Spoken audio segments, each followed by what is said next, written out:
Good morning all of you. आज हम फिर से हाजिर हुए हैं बीए सेकेंड ईयर की हिस्ट्री फर्स्ट बुक, जिसका नाम जो है मध्यकालीन भारत का इतिहास से आज का जो हमारा टॉपिक रहेगा वो है मुग़ल सम्राट जलालुद्दीन अकबर। तो आज हम मुग़ल सम्राट अकबर के बारे में संक्षिप्त रूप से जानकारी प्राप्त करेंगे। किन परिस्थितियों में मुग़ल सम्राट अकबर गद्दी पर आसीन हुआ और उसने समाज सुधार हेतु या फिर उसकी प्रमुख विजय अभियान या इसके अलावा उसने जो भी समाज कल्याण के संबंध में जो कार्य किए उसके बारे में संक्षिप्त रूप से जानकारी प्राप्त करेंगे। तो आज का हमारा टॉपिक जो रहेगा वो है सम्राट अकबर। तो अकबर से पूर्व हमने जो टॉपिक पिछले वीडियो में पढ़ा था वो शेरशाह सूरी के संबंध में था और उससे पिछला जो वीडियो था वो मुग़ल सम्राट हुमायूं के संबंध में था। तो जो हुमायूं था वो अकबर का पिता था। तो हुमायूं को शेरशाह सूरी ने कन्नौज और चौसा के युद्ध में पराजित कर 1540 में दिल्ली पर अपना अधिकार स्थापित कर लिया था। तो इस प्रकार हुमायूं को 1540 से लेकर 1555 तक उसे निर्वासित जीवन व्यतीत करना पड़ता है और इसके पश्चात मच्छीवाड़ा युद्ध में वो असरहिंद की विजय के पश्चात जो हुमायूं है वो अपना सिंहासन को पुनः प्राप्त करने में कामयाब रहता है और 1556 में जैसा कि हुमायूं की मृत्यु हो जाती है। तो इस प्रकार हुमायूं की मृत्यु के पश्चात नया मुग़ल बादशाह किसको बनाया जाता है? सम्राट अकबर को, जो कि आज का हमारा टॉपिक है। तो आइए अब हम चलते हैं मुग़ल सम्राट अकबर को लेकर चर्चा करते हैं और उसके बारे में संक्षिप्त जानकारी आज हम प्राप्त करते हैं। तो आज का हमारा टॉपिक है जलालुद्दीन अकबर, जिसकी शासन जो अवधि है वो 1556 से लेकर 1605 ईस्वी तक मानी गई है। इस प्रकार अकबर ने भारत में एक लंबे समय तक शासन किया था। तो इनके पिता का नाम, जैसा कि मैंने आपको बताया, हुमायूं था। तो हुमायूं इसके पिता का नाम था। जो अकबर का जन्म है वो 15 अक्टूबर 1542 को हुआ था। तो इनकी माता का जो नाम था वो हमीदा बानो बेगम था। इनका जो राज्याभिषेक है अकबर का वो 14 फरवरी अर्थात वैलेंटाइन डे के ही दिन 1556 को कालनौर यानी पंजाब में हुआ था, क्योंकि हुमायूं की मृत्यु के पश्चात जो है अकबर का जो राज्याभिषेक वो कालनौर पंजाब में कर दिया गया था 14 फरवरी 1556 को। इस प्रकार 1556 को मुग़ल बादशाह अकबर गद्दी पर आसीन होता है और वो अपना शासन कार्य आरंभ करता है। जो अकबर था इसे राष्ट्रीय शासक की संज्ञा प्रदान की गई है, क्योंकि इसने हिंदू मुस्लिम संस्कृतियों में समन्वय स्थापित करने का बहुत अच्छा प्रयास किया। ये अपनी प्रजा के साथ, हिंदू और मुस्लिम प्रजा के साथ किसी तरह का कोई भेदभाव नहीं करता था। धर्म के मामले में इसने छूट दे रखी थी कि कोई भी व्यक्ति अपना धर्म चुन सकता है और पूजा अर्चना कर सकता है। इस प्रकार अकबर ने अपने साम्राज्य के अंतर्गत धार्मिक सहिष्णुता का वातावरण कर प्रजा में सहानुभूति प्राप्त कर ली थी और अकबर ने राजपूतों के साथ भी अच्छे और मित्रतापूर्ण संबंध बनाए रखे। योग्यता के अनुसार उसने राजपूतों को उच्च और महत्वपूर्ण पदों पर नियुक्तियां प्रदान की थी और इन्हीं राजपूतों के सहयोग से जो अकबर है अपने साम्राज्य का क्या कर पाया था? विस्तार कर पाया था। इस प्रकार हिंदू मुस्लिम व्यक्तियों में समन्वय और एकता स्थापित करने का प्रयास अकबर ने किया था और इसी धार्मिक सहिष्णुता की नीति और उसकी राजपूत नीति के कारण ही जो अकबर है एक महान शासक के रूप में इसको पहचाना भी गया है। तो इस प्रकार आगे है, इसका जो प्रधानमंत्री था वो था बैराम खान, अर्थात हुमायूं की मृत्यु के पश्चात बैराम खान ने क्या किया? अकबर का संरक्षण जो किया था। तो बिराम खां की संरक्षण और देख रेख में ही अकबर क्या होता है, बड़ा होता है। और बिराम खां जो था, अकबर उसे खान बाबा कहकर पुकारते थे। इस प्रकार बिराम खां के संरक्षण में अकबर के लालन पालन पोषण और इसकी शिक्षा दीक्षा की व्यवस्था करवाई जाती है, सैनिक शिक्षा दीक्षा करवाई जाती है।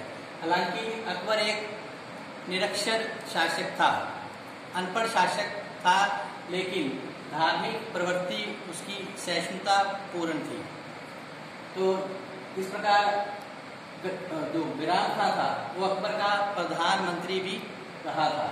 तो बिराम खां की संरक्षणता जो है वो 1556 से लेकर 60 तक रही थी और अकबर उसे खान बाबा कहकर पुकारा करते थे। तो इसके पश्चात अकबर मात्र 14 वर्ष की आयु में मुगल बादशाह बनता है। तो प्रारंभिक जीवन में जो अकबर है वो बिराम खां की संरक्षण में ही अपना जीवन व्यतीत करता है।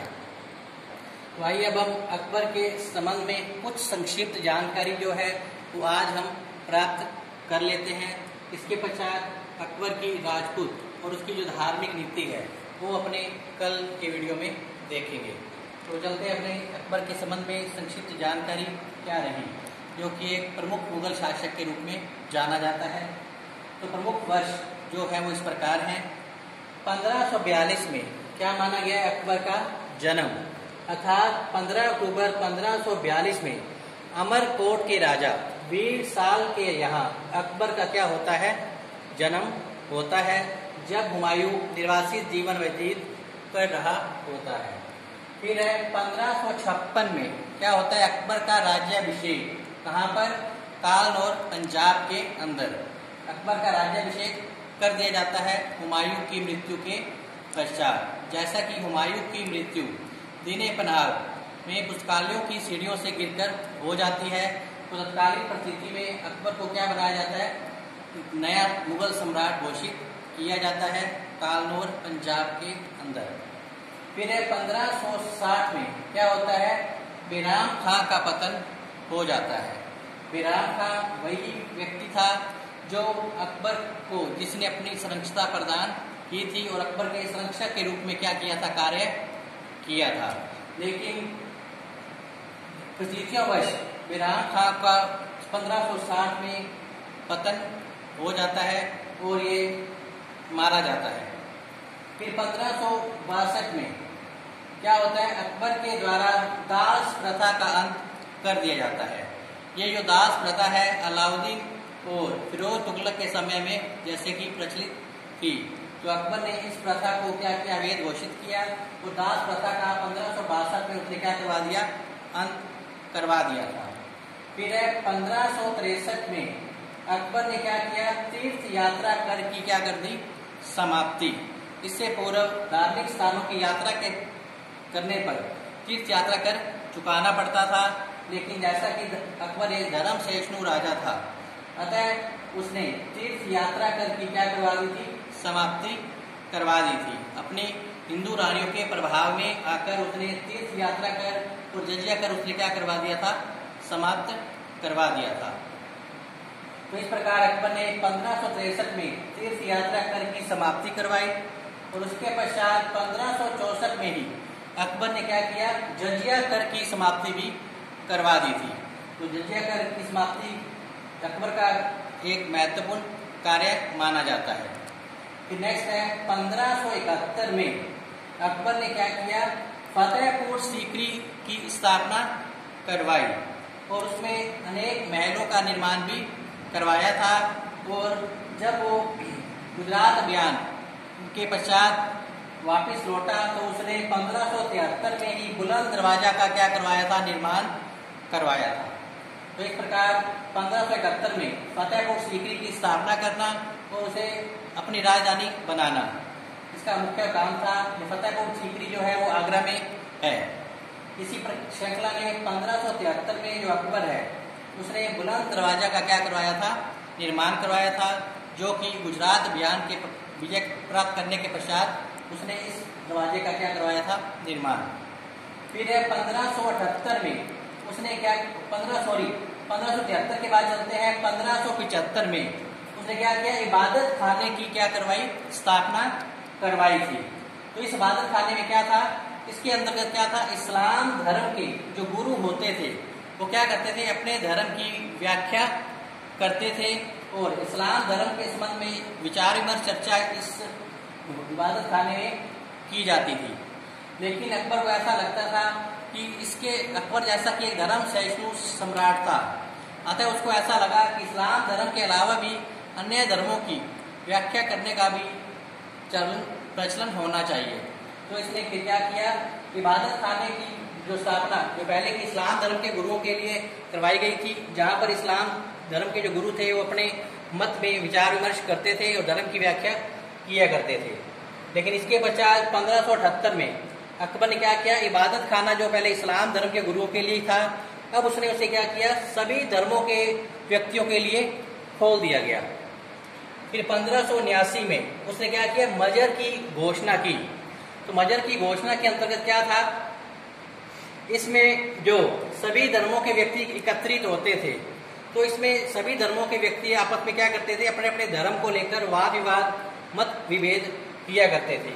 तो उसमें कौन सा विचार या बात श्रेष्ठ है, इस बात का अधिकार अकबर ने अपने हाथ में ले लिया, यानी मजर की घोषणा करवा दी और धार्मिक विषयों पर जो भी तर्क वितर्क वाद विवाद होता था, उनका जो अंतिम निर्णय है, कौन सा पक्ष मजबूत है, सत्य है, इसकी जो बात है वो अब अकबर ने अपने हाथ में रख ली थी। इस प्रकार मजर की घोषणा 1579 में अकबर ने करवा दी थी और विभिन्न गुरु जो होते थे अपने अपने धर्म से संबंध में जो भी विवाद विचार पक्ष विपक्ष तर्क होते थे, तो अकबर उसमें ये बात स्पष्ट करता था कि कौन सी बात सत्य है, कौन सी निरर्थक।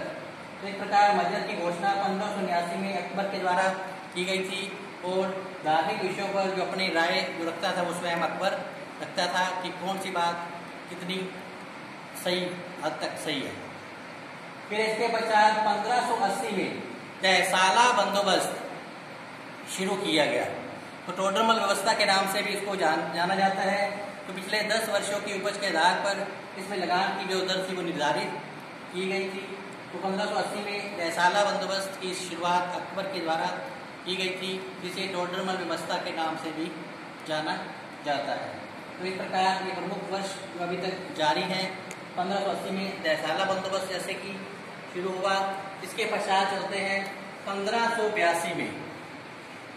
1580 में तहसाला बंदोबस्त की शुरुआत की गई। तो इसके पश्चात 1582 में उसने क्या किया, दीन ए इलाही नामक एक नया धर्म चलाया।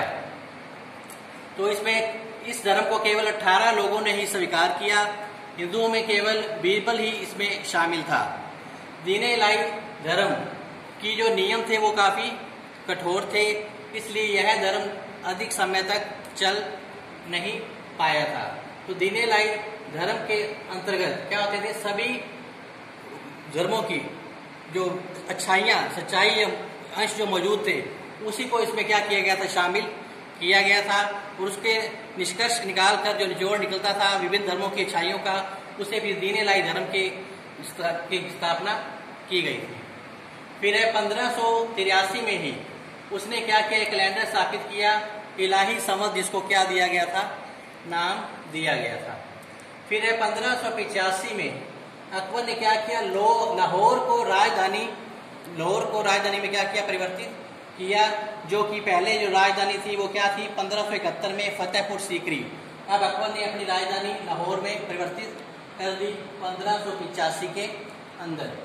फिर 1601 में उसने अंतिम आक्रमण किया असीरगढ़ में। 1601 में उसने अंतिम आक्रमण किया था असीरगढ़ में। ये उसका अंतिम सैनिक अभियान था। और इसके पश्चात 1605 में ही अकबर की क्या हो जाती है, मृत्यु हो जाती है। इस प्रकार 1556 से लेकर 1605 ईस्वी तक जो अकबर का शासनकाल रहा था, इस दौरान उसके महत्वपूर्ण कार्य, सुधार, उपलब्धियां जो है उसकी जानकारी आज हम क्या कर रहे हैं, प्राप्त कर रहे हैं। इस प्रकार प्रमुख वर्ष समाप्त होने के पश्चात अब हम चलते हैं अकबर द्वारा किए गए प्रमुख सैन्य सुधार।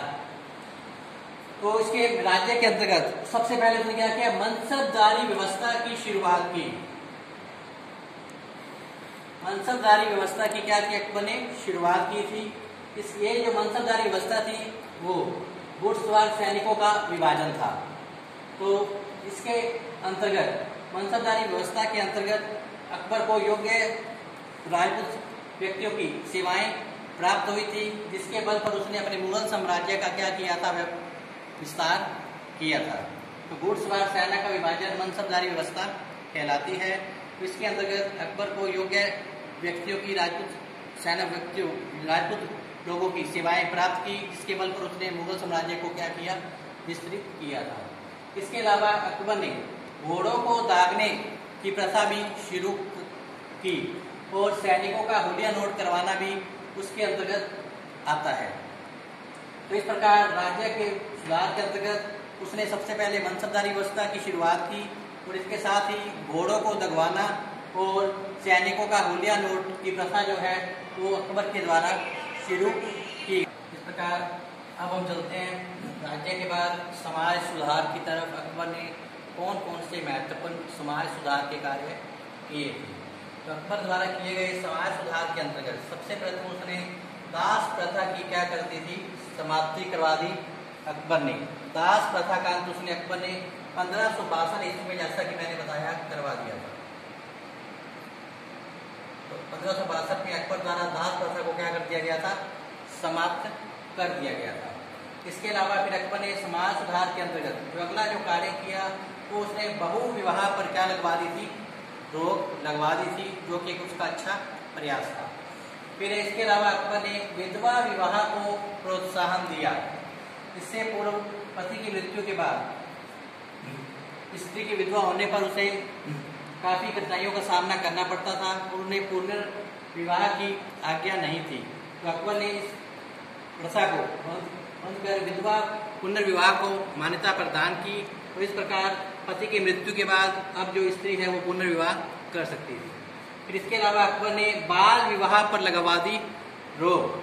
तो अकबर की बाल विवाह पर रोक लगवा दी, जो कि इसका अच्छा समाज सुधार कार्य था। तो इसके अंतर्गत उसने जो पुरुष की आयु 16 वर्ष रखी और स्त्रियों की आयु 14 वर्ष क्या की थी, निर्धारित की थी। तो इस प्रकार अकबर ने दास प्रथा समाप्त किया, बहु विवाह पर रोक लगवाई, विधवा विवाह को मान्यता प्रदान की और बाल विवाह पर उसने रोक लगवा दी थी। इसके अलावा अकबर ने सती प्रथा को भी प्रतिबंधित कर दिया था। इससे स्त्री की दशा पर बुरा प्रभाव पड़ता था, अतः अकबर ने इस प्रथा को भी अवैध घोषित किया। इसके अलावा अकबर ने अंतर्जातीय विवाह को प्रोत्साहन दिया और उसने वेश्यालय जो स्थापित किए उसके लिए एक अलग जगह का निर्माण करवा दिया, जिसका नाम उसने शैतानपुरी रखा था, क्योंकि वेश्यालय जो खुले हुए थे इससे नैतिकता बढ़ गई थी समाज में। तो अकबर ने इसके लिए एक अलग सी जगह निर्धारित कर दी, जिसको शैतानपुरी के नाम से जाना गया। तो अर्थात जो समझदार व्यक्ति हैं वो इस जगह पर ना जाए, इसलिए वेश्यालयों की स्थापना अकबर ने अलग जगह ही करवा दी थी और उसने अपने साम्राज्य के अंतर्गत अंतर्जातीय विवाह को प्रोत्साहन दिया।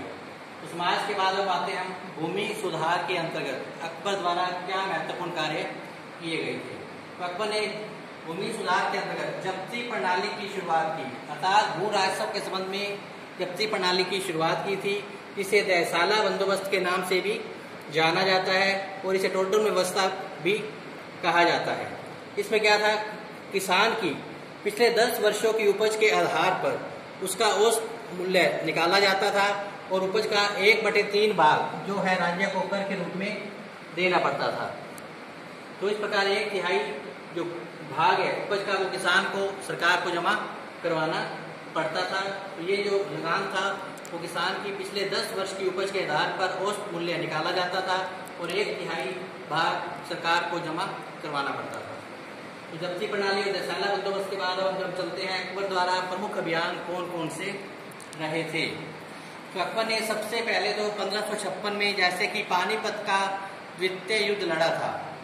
पानीपत का द्वितीय युद्ध अकबर और हेमू के मध्य लड़ा गया था, जिसमें हेमू की आंख में तीर लगने के कारण वो घायल हो जाता है और बिराम खां के आदेश से हेमू का सिर धड़ से अलग करवा दिया जाता है जो अकबर है पानीपत के द्वितीय युद्ध में क्या रहता है, विजयी रहता है और दिल्ली और आगरा का स्वामी बन जाता है। प्रमुख यह अभियान, इसके अलावा उसके जो मुख्य थे उसके वो था, अकबर ने मालवा पर विजय प्राप्त की, गोडावन क्षेत्र पर विजय प्राप्त की, चित्तौड़ पर उसने विजय प्राप्त की, रणथंभौर पर उसने विजय प्राप्त की, कालिंजर अभियान पर उसने विजय प्राप्त की, जोधपुर, जैसलमेर, बीकानेर सैनिक अभियान किया, गुजरात, बंगाल, बिहार आदि राज्यों पर भी अकबर ने विजय प्राप्त की और अकबर ने हल्दी घाटी का युद्ध भी लड़ा, जिसका नेतृत्व मानसिंह ने किया था। यह जो युद्ध था वो महाराणा प्रताप और अकबर की सेनाओं के मध्य लड़ा गया था, क्योंकि यह युद्ध अनिर्णायकी रहा था। वैसे तो एक तरफ देखा जाए तो अकबर की विजय भी हुई और नहीं भी हुई, क्योंकि इसमें अकबर का उद्देश्य पूरा नहीं हो पाता, क्योंकि ना तो वो राणा प्रताप को बंदी बना पाता है, ना ही उसको अपने अधीन कर पाता है। इसके अलावा दक्षिण विजय अभियान भी अकबर के द्वारा किया गया था।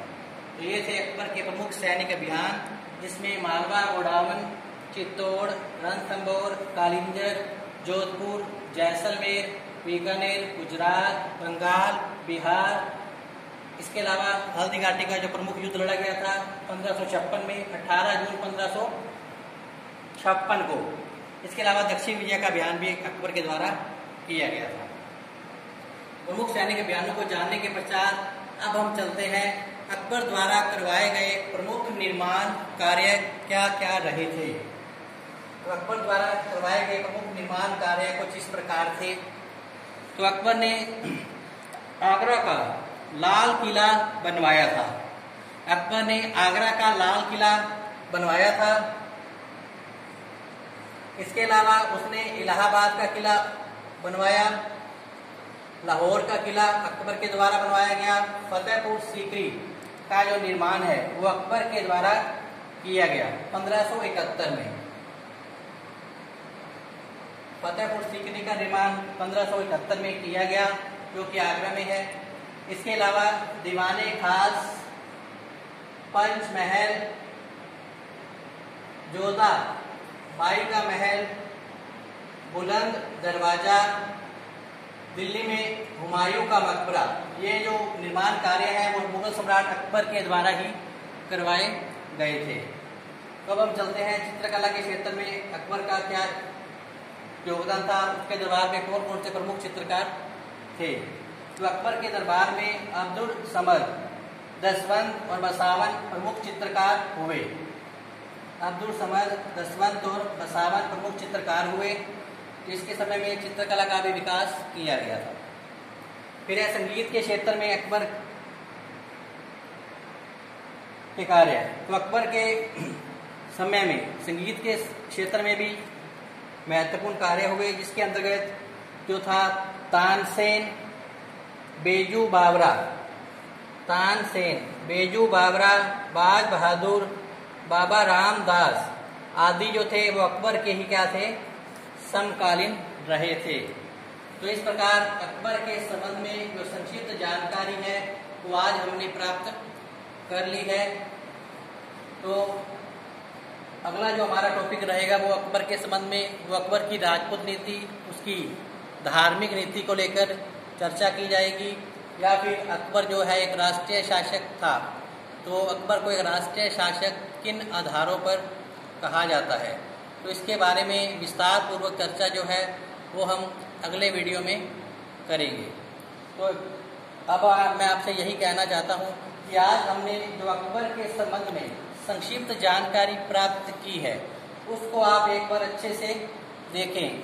अकबर के प्रमुख अभियान, प्रमुख वर्ष, उसके द्वारा किए गए समाज सुधार के कार्य और प्रमुख जो निर्माण कार्य करवाए गए, या उसके समय में संगीत के क्षेत्र में क्या कार्य हुए, या चित्रकला के क्षेत्र में कौन कौन से प्रमुख चित्रकार जो थे वो अकबर के दरबार में रहते थे।